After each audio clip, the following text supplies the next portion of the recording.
नमस्कार, आप देख रहे हो सिटी न्यूज़ और आपके साथ मैं हूं निधि शर्मा। दर्शकों, इस वक्त मैं बिजनौर लोकसभा के पुरकाजी में इस वक्त मैं मौजूद हूं और मैं किसानों के घर पर मौजूद हूं। हमने हर जगह गए, हर क्षेत्र में गए, अब हम कुछ किसानों के पास इस वक्त मौजूद हैं। इनसे पता करेंगे कि आगामी लोकसभा को लेकर इनकी क्या राय है, ये किसे सपोर्ट करेंगे, आखिर इनके क्या कुछ मुद्दे हैं, तो इन्हीं से पता करेंगे। आप यही के रहने वाले हैं, बिजनौर लोकसभा के अंतर्गत आते हैं? जी मैडम। अच्छा, क्या राय है आपकी? आगामी लोकसभा में चुनाव बहुत नजदीक है और माहौल बहुत ज्यादा गर्म हो चुका है, आने वाले समय में और तेज हो जाएगा, चर्चा पूरी तरीके से बन जाएगी। आपकी क्या राय है? राय तो मैडम ये है, कुल मिलाकर देश में जो माहौल बन रहा, एक तो बहुत महंगाई की बहुत बड़ी समस्या।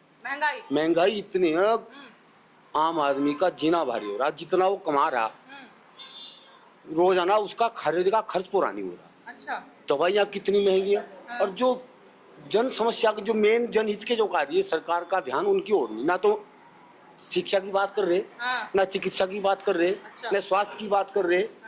केवल हिंदू मुसलमान की बात हो रही। लोगों हाँ बरगला जा रहा लोगों को। आप हिंदू हैं? मैं हिंदू हूँ। अच्छा, हिंदू मुसलमान, आप ये खुद कह रहे हैं कि हिंदू मुसलमान की बात चल रही है, माहौल इस तरीके का बन रहा है। ज्यादातर मैं तो ये देखा न्यूज में जो भी बात अब जब भी सरकार बात करेगी तो ये नहीं बात करती हमने केंद्र सरकार हमने ये जीएसटी लगाई, हमें वोट दो। हमने नोटबंदी की, हमें वोट दो। सरकार ये कहे, अगर सरकार किसी और की सरकार आएगी, हम पाकिस्तान की सरकार आ जाएगी। अच्छा, तो मेन कारण होगा। लेकिन जो समस्या मेन मुद्दे हैं उनकी ओर ध्यान नहीं दे रही सरकार। तो कौन सी सरकार आपकी नजर में है जो मेन मुद्दे पर ध्यान देती है या देगी? कुल मिलाकर जो पहली सरकारें रही 2014 से पहले कांग्रेस सरकार रही। तो जितना जब देश आजाद हुआ तो यहाँ मेरा मानना है कि जब देश आजाद हुआ हमारे यहाँ सुई तक नहीं बना। उसके बाद में जब सरकार बनी, पहले आम चुनाव सन 52 में हुआ। उससे पहले तो जो राजे रजवाड़े थे उन्हीं लोगों को संसद मान लिया गया था। तो सरकार जब चुनाव हुआ, प्रधानमंत्री स्वर्गीय हमारे जवाहरलाल नेहरू बने, तो उन्होंने विकास पर बड़ा ध्यान दिया। बड़ी बड़ी जो पानी की बिजली से हाइड्रो पावर प्लांट को ध्यान दिया गया। जो फंडामेंटल हमारे उद्योग लोहे के उस पर ध्यान दिया गया। रेलवे लाइन बनी, बहुत बड़े बड़े पुल बने, बहुत बड़े बड़े शिप बने, सेना पर बहुत ध्यान दिया गया। तो इस तरह की जो विकास हुआ, उस विकास को इनफ बना मिला। और ऐसा प्रदर्शित किया जाना, मेरा समझ ऐसा हुआ कि 2014 के बाद सारा देश में काम हुआ, उससे पहले कुछ हुआ ही नहीं। जनता भी बोलती है कि 2014 के बाद ही सारा विकास हुआ है। जितनी भी सारी चीजें आज जनता को सुविधाएं मिल रही है, वो सारी बीजेपी सरकार द्वारा दी जा रही है। मैडम, मेरा तो ये मानना कि जनता बेचारी जो सरकार का है वही चैनल करे, वही अखबार करे, आम आदमी उसे ही सच मान रहा। तो सरकार दिखाई रही इस प्रकार जो हमने किया सारा। मेरा ये मानना कि कितने एम्स इन्होंने बनाए, कितने आईआईटी इन्होंने बनाए सरकार ने। मेरा मानना कि इन्होंने भाई यहाँ मंदिर बना दिया अयोध्या में, वो भी सुप्रीम कोर्ट के आदेश पर बना दिया। तो मंदिर बड़ी आस्था का, भगवान राम सबके कण कणों बसे हुए हैं। भगवान राम के बिना हम अपनी कल्पना भी नहीं कर सकते। तो मर्यादा पुरुषोत्तम उनके आचरणों पर चला, उनके आदर्शों पर चला, तो समाज का भला हो। लेकिन वो तो मंदिर से पहले भी हम अपने रोजमर्रा के जीवन में काम करते, भगवान का नाम ले, हम आपस में बैठकर राम राम करते हैं, नमस्ते भी नहीं करते गाँव में, राम राम ही चले जाए। राम राम का नारा आजकल ज्यादा बोला जाता है कि राम राम, राम जी, जय श्री राम। जो राम को लाए हैं हम उनको लाएंगे। पर कहीं ना कहीं अगर आप आज भी पहले की बात अगर देखें तो जब पहले गांव में बैठते थे तो राम राम ही चलती थी। नमस्ते तो अब चलने लगा, ये चलन अब हुआ, पर राम राम पहले चलती थी। राम राम का नाम पहले भी लिया जाता है, लेकिन पहले होता जय सिया राम। अब मेरी समझ है ना, इन्होंने जय श्री राम कर दिया, सिया को हटा दिया। तो कुल मिलाकर हमारे देवी देवता भगवान शिव और पार्वती साथ में रहे, भाई राधा और कृष्ण साथ में रहे। इसी प्रकार सिया और राम साथ में रहते, इन्होंने सिया को आउट कर दिया और बस श्री राम हो गए। तो ये समझ में नहीं आ रहा मामला मेरे तो। भगवान अगर बात आपके लोकसभा की जाए, बिजनौर लोकसभा की जाए, तो क्या लग रहा है माहौल किसकी तरफ जा रहा है? बिजनौर लोकसभा 3 जिलों से मिलकर बनी। 2 विधानसभा इसमें इसकी मुजफ्फरनगर जिले की हैं, 2 बिजनौर की हैं और 1 जिला मेरठ की हस्तिनापुर। लगभग 16.5-17 लाख मतदाता होंगे यहाँ। कुल मिलाकर इस क्षेत्र में हमारे मुस्लिम भाइयों की जो वोट है लगभग 6.5 लाख के करीब हो। और अन्य हमारी सभी जातियां उसमें, भाई बनिया भी हैं, ठाकुर भी हैं, त्यागी भी हैं, ब्राह्मण भी हैं, सभी जातियां। तो कुल मिलाकर ऐसा लग रहा है यहाँ तिकोना संघर्ष होगा। समाजवादी पार्टी से यहाँ दीपक सैनी चुनाव लड़ रहे, उनके पापा बिजनौर के पास में एक विधानसभा नूरपुर, वहाँ के विधायक वर्तमान समाजवादी पार्टी के भाई, भाजपा और लोकदल का गठबंधन के प्रत्याशी भाई चंदन चौहान चुनाव लड़ रहे, और एक बसपा के विजेंद्र चौधरी चुनाव लड़ रहे। मेन जो मुकाबला इन तीनों के दलों के बीच ही। तो देखना यह, अगर बंटवारा हिंदू वोटों में बसपा वाला प्रत्याशी करो तो सीधा नुकसान भाजपा का हो रहा है। अगर वो बढ़िया जितना अच्छा बसपा वाला लड़ जाएगा उतना ही फायदा समाजवादी पार्टी को मिल जाएगा, मेरा ही मानना। और तो आप तो क्या लग रहा है आपके क्षेत्र में? मुझे ऐसा लग रहा है कुल मिलाकर बंटवारा उसका हो रहा। पैसे वाला आदमी, ऐसा सुना है हमने तो बसपा वाला भी बहुत कहीं गबन गुमन करके आया, पैसा अंधाधुंध कर क्या कहीं गबन करके आया। गबन? हाँ, पता नहीं कुछ तरह का सुन रहे हो साई, मुझे पूरी जानकारी तो है नहीं। हाँ। लेकिन कहीं ना कहीं से उसके पैसा हाथ लगा, गबन करके आया और बहुत भारी पैसा खर्च किया चुनाव में।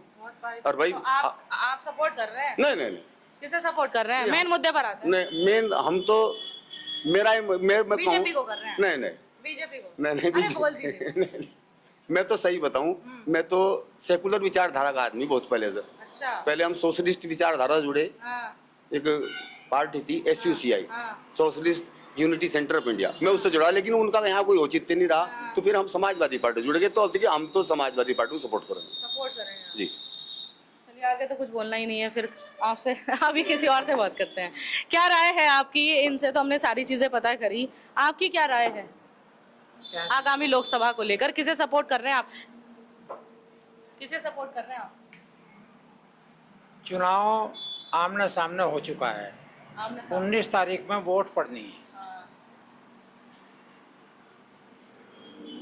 लोकसभा बिजनौर अपने आप में बहुत सेंसिटिव क्षेत्र है जी, बहुत ज्यादा।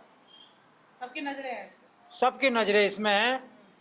किसानों का इस सरकार में जितना शोषण हुआ, अच्छा, जितना हमारे नवयुवकों का रोजगार छिना, उनको रोजगार नहीं मिला, नौकरियां नहीं मिली। 10 साल बीजेपी सरकार को केंद्र में रहते हुए हो गया। इन्होंने वादा किया था कि 2 करोड़ नौकरियां हर प्रति साल देंगे। लेकिन इन्हीं की रिपोर्ट जो पार्लियामेंट में इन्होंने दी, इन्होंने 7 लाख का बता कि हम 5 साल में 7 लाख नौकरी दे पाए। इनका अपना स्टेटमेंट। ये नौजवान कहाँ जाएगा? किसान की धरना दे करके MSP के लिए मांग की, कील और कांटे गाड़ कर उन लोगों को दिल्ली जाने से रोक दिया गया। गोली चला दी गई। किसान अगर प्रदर्शन करता है तो आतंकवादी है, खालिस्तानी है, पाकिस्तानी मानसिकता का है।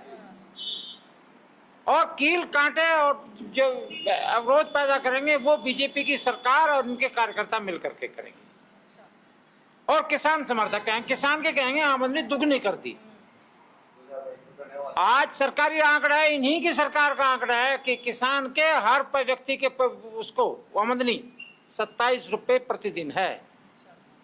27 रुपए प्रतिदिन के हिसाब से घर में कुत्ता नहीं पाला जाता, आदमी तो छोड़ दो। जी, सही। इसलिए देश भूखमरी के कगार पे है। ये कहते हैं हमने इतनी अर्थव्यवस्था बढ़ा दी, 5वें नंबर की अर्थव्यवस्था होगी हिंदुस्तान की।